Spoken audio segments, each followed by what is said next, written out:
Hey guys, and welcome back to Hoosier Hardware. And in a recent video, I talked about the return of the $500 gaming PC. Well, the good news is this.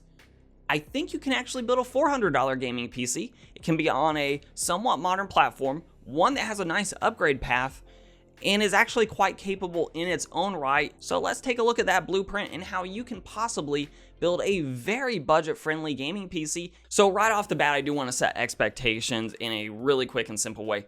For a $500 gaming PC, I can give you a parts list of things to go out and purchase right now, and you can purchase those things and put together the PC and you're good to go. For a $400 gaming PC though, it's probably going to require you to have a little bit more background knowledge into part compatibilities, what works with what parts, especially on CPUs and motherboards, mostly because you're going to have to practice some patience probably and actually find listings over the course of a week or two instead of just purchasing everything at once, waiting a few days, having it show up in the mail. This might take a little bit of time and will likely require patience if you're really wanting to get under that $400 pricing. So with that in mind, let's pop over to this spreadsheet I have. And on the left side, I have an ongoing build. Now, I start the pricing here. I actually start at $500 because that was the original goal. But then I realized I think I can actually do $400. So actually, if I plug $400 into the starting price of both of these columns here, we'll see what's going on. On the left side is the estimates for prices that I am hoping to be able to purchase these components for. In green are a couple of components I've actually already purchased. Now, the GPU is a big part of this process where you need to find a GPU for right around $100, and you really can't go over that if you're looking to get yourself a modern platform and a chassis for the system that is not completely terrible. Now, I was completely fortunate to get an RX 480 in this case, which I actually was able to purchase after shipping, after taxes. It's under $100. That doesn't look like the norm, though. That looks like a very good deal. I put in a best offer on eBay and it got accepted. A more reasonable path, I think that is going to be a little bit easier for you to do on the GPU front, is to go for a GTX 970. And the reason I really like this GPU is kind of twofold right now. First and foremost, it's going to perform similar to something like a 4GB 480. Depending on the game, it might actually perform more like an 8GB RX 480. But the big thing that I like about the 970s, they weren't really popular mining cards at any point. So it's highly likely that GTX 970s were really only ever used for gaming if you're purchasing a used one.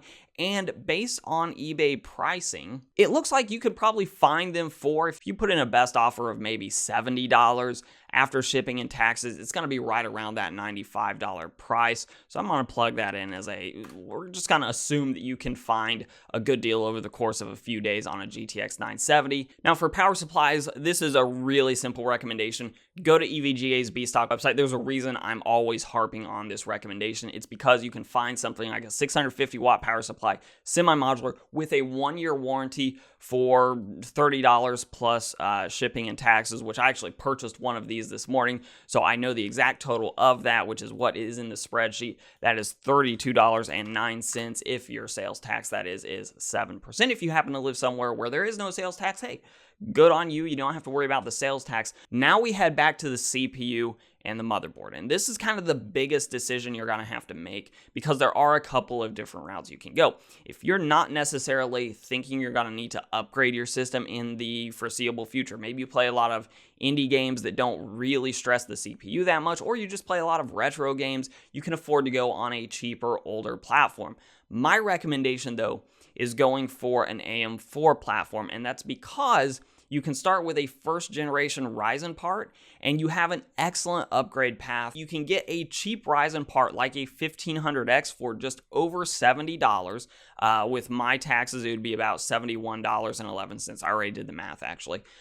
For the CPU, but you're starting with 4 cores and 8 threads with 1500X, and you can go all the way up to a 5000 generation CPU that has much better IPC, more cores, and more threads. So I really think the way to go if you're looking for a modern platform is AM4. Now RAM is really simple. We're going to head over to eBay, and we're actually going to go back one page because I know that I have right here for $50 after shipping and taxes a 16 gigabyte 8 gig sticks, 3200 megahertz, which is a really good price to performance type of a situation there. $50 for RAM. For 16 gigs, you're not going to need to upgrade that for a gaming PC anytime soon, so that's what we're going to plug in for the RAM. Though at this point, I should absolutely point out that pricing and availability are going to be fluctuating a lot, especially with the used market being quite volatile. So if you're watching this down the road, these prices may have gone up, in which case this build might not even be possible or reasonable anymore, or it could have gone the other direction,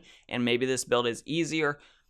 It's hard to tell, so take all of this with a grain of salt, but pricing and availability linked down below. Now for motherboards, it gets a little bit sketchy with AM4. One option is to go, for instance, with a B350 motherboard, which may or may not have compatibility with Ryzen 5000 chips. So that would be something to check the motherboard manufacturer's website to see if there is even a BIOS upgrade if you decide to upgrade to Ryzen 5000 down the road. But if you're just looking to stick on the first few generations of Ryzen chips, the 1, 2, and 3000 generations, then something like a B350 motherboard is great, in which case you can find one for about $45 or $50 fairly easily. However, if you're looking for B450, that's where you may have to exercise a little bit of patience. For instance, you could find this one right here for about $50. So I'm going to plug in as our price here. I think with a little bit of patience, you shouldn't have much difficulty getting a motherboard for right around $50.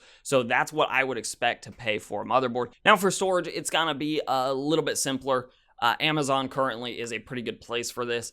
I would go with 512 gigabytes of NVMe storage. And the reason for that is you're going to have a very difficult time getting a 1 terabyte SSD on board.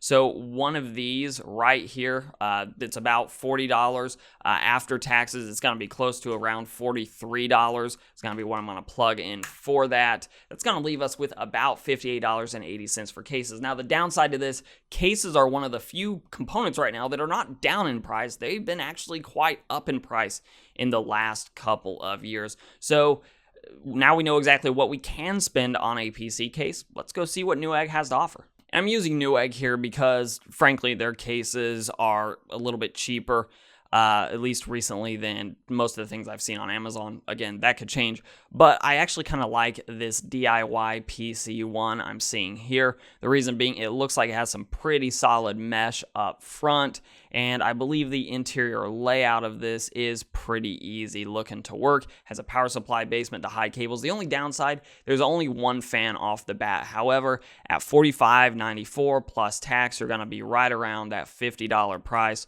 for your case, leaving you, by the way, about $8.80 in case you can find a cheap fan to put up front in the case, or potentially even move that fan that comes with the case to the front. Let's actually see if I can find a cheap fan. Hey guys, Editing Shane here, and what I just realized is I don't actually have a CPU cooler here, and that's a problem. So instead of getting a case fan with this $8.80 left over, what we're gonna do is carve out a little bit more space so we can find a CPU cooler. And the place that I would carve out space, if you can't afford literally an extra few dollars to get under $400, you can probably save a little bit of money on a not quite as good case. Maybe instead of spending $50, you spend more like $45 there. Another place you could probably carve out just a tiny bit of room is with the motherboard. If you're patient, you can likely find a B450 motherboard more like for $45,